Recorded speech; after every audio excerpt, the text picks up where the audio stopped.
Então, eu acabei pedindo para que o Claude, para que ele fizesse um modelo, considerando aqui uma ótica de teoria de sistema para explicar precatório. Porque, bem na verdade, sou advogado há 15 anos, até hoje eu não entendo direito precatório, né? E eu acho que está claro agora por que que eu não entendo. Preliminarmente aqui, vamos colocar qual que é a lógica, né? A gente está partindo aqui de uma visão de teoria dos sistemas. Quem colocou esse conceito foi o Luhmann, Niklas Luhmann, e, e eu acho que só uma ótica mesmo de teoria de sistemas ela nos permite entender bem a questão do precatório. A gente tem um sistema jurídico, isso está representado aqui num quadro azul no canto superior esquerdo, em que a gente tem certas regras de funcionamento, né? Está aqui código lícito e ilícito, né? Então, o determinante é o que que a lei manda. E, por conseguinte, o que que o juiz manda, né? A gente está na lógica jurídica típica. E a questão é que no Brasil, a lógica jurídica típica ela não se aplica ao Estado, pelo menos tem muitas exceções, né? A gente tem a, a impenhorabilidade dos bens públicos. Poxa, esse é o principal.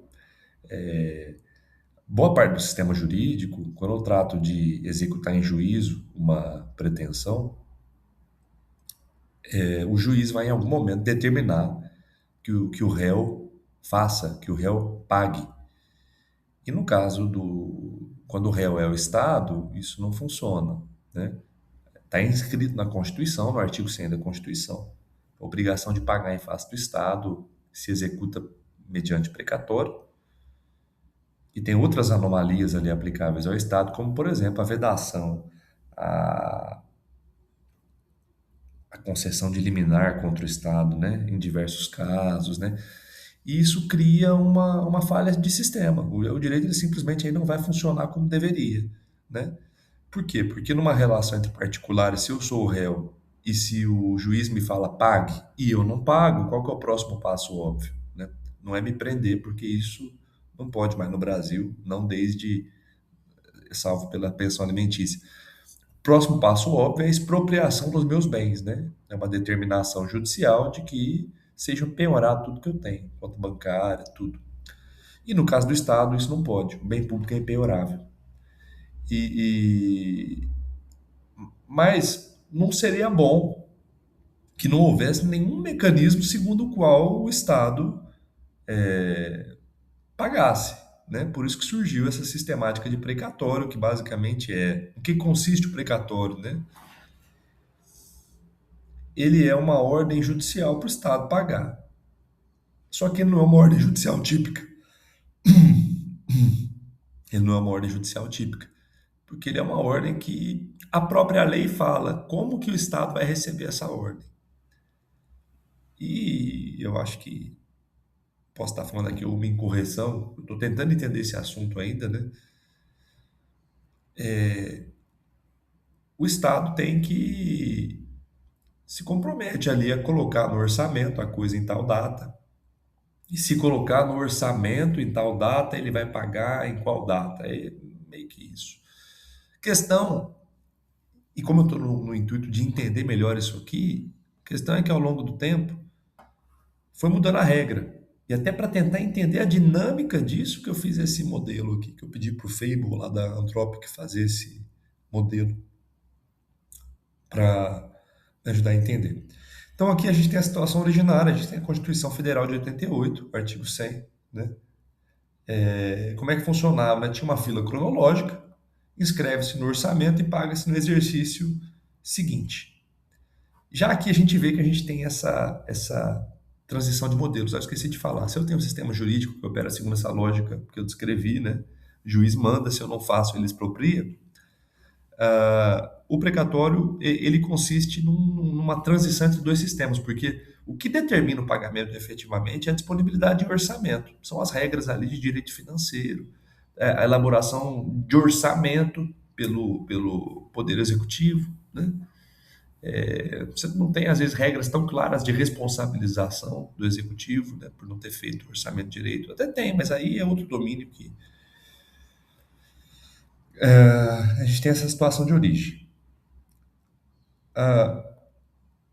O que vai acontecendo com o passar do tempo, tá vendo? Vai acontecendo aqui a tensão no acoplamento, quer dizer, quanto dinheiro tem para pagar e quanta obrigação tem para pegar, tem para pagar. Ou seja, né? O Estado tem dinheiro suficiente para pagar tudo aquilo que o judiciário está condenando ele. Então, no primeiro momento, ó, vai subindo essa tensão. Quer dizer, vai surgindo coisa, linha azul, vai surgindo coisa para pagar e, cara, começa a limitar o dinheiro que está disponível, né? E quem negocia um precatório, quem cede um precatório, o deságio é baixo. Por quê? Porque tem uma expectativa razoável de que o Estado vai pagar. Ele tem pago? Ele tem pago. Vai indo, vai indo, vai indo, vai indo, quebra. Opa, quebra como? O Estado muda a lei. É o Estado muda a lei, é o legislativo que muda a lei, mas é o Estado, né? O executivo sensibiliza ali o Congresso, fala, ó, vamos fazer uma emenda aí, porque o negócio tá feio. O negócio tá feio, não vai dar. E outra coisa, o Congresso sente direto que não vai dar, porque começa a faltar dinheiro também para o Congresso fazer as coisas que o Congresso quer fazer, que os deputados querem fazer. Então vem a emenda. Aí aqui teria vindo então a primeira, emenda constitucional 30 de 2000, né? Parcelamento em até 10 anos do estoque então existente. Então se a regra geral antes era condenou, juiz fala para o Estado, coloca no orçamento, né? E paga no ano seguinte. Então o Estado tinha aqui uma folga de um ano para pagar. De repente vem uma emenda dizendo parcela em 10 anos. Cara, se você parcela em 10 anos, o nome disso é calote, né? O nome disso é calote. No setor privado, isso acontece, por exemplo, na recuperação judicial, né? Quando unilateralmente uma parte fala para a outra, claro que regrado por lei. Não, não, eu vou te parcelar, não vou te pagar, não. Eu não vou te pagar agora, não. E a gente sabe que com o passar do tempo, né, o valor presente cai se a correção não for adequada e tal. Então é calote. Calote, né, soft. Então você mudou a regra no meio do jogo. O que já aconteceu aqui na linha de baixo? Pô, aumento do deságio. O que é isso? É o mercado, são os agentes que compram o precatório precificando, né? Precificando a incerteza. Mas a tensão continua. O Estado ganhou uma folga porque jogou 10 anos para frente, certo? Opa, veio outra emenda aqui, ó. Emenda 37. Já outro calote aqui, ó. Ele botou um teto para requisição de pequeno valor. Não sei como é que era a regra antes disso. Vedou o fracionamento do valor de execução. Porque a RPV é aquela que você não paga via precatório, né? Era tipo, sei lá, até 20 mil reais, até 30 mil reais, não lembro da regra. Paga no exercício em que condenado. Só que aí as pessoas estavam fazendo, então eu acho que é requisição de pequeno valor agora e o resto eu recebo como precatório. Eu falei, não, tem que ser tudo junto. Tá, então foi um deslizamento menor, afetou pouco o deságio. Mas continua, a tensão está sempre presente. A tensão entre capacidade de pagamento do Estado e obrigações exigíveis do Estado, exigíveis, né? Exigíveis via precatório.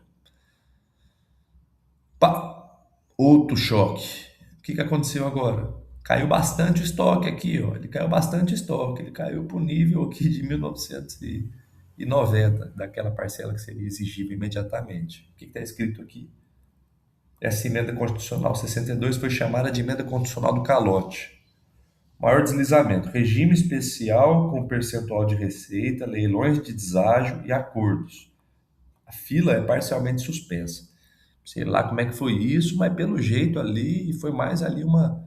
Cara, o deságio já subiu um monte. Então, cada porrada nova que dá, precifica-se, né? O deságio. O que aconteceu agora? De repente você teve a declaração de inconstitucionalidade desse deságio aqui. A gente voltou, inclusive, para o ponto que estava, né? Voltou para o ponto que estava.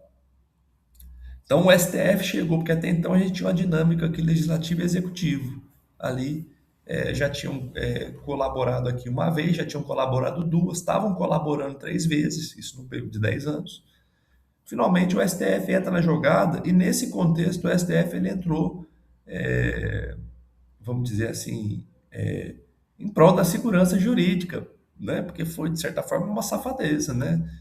Da parte do Estado fazer esse calote. Em função desse percebido incremento de segurança, o deságio cai, né? O que que acontece aqui? Pau, de novo aqui. O que que foi isso aqui? O próprio STF modulou. Aqui é o STF também entrando no jogo, né?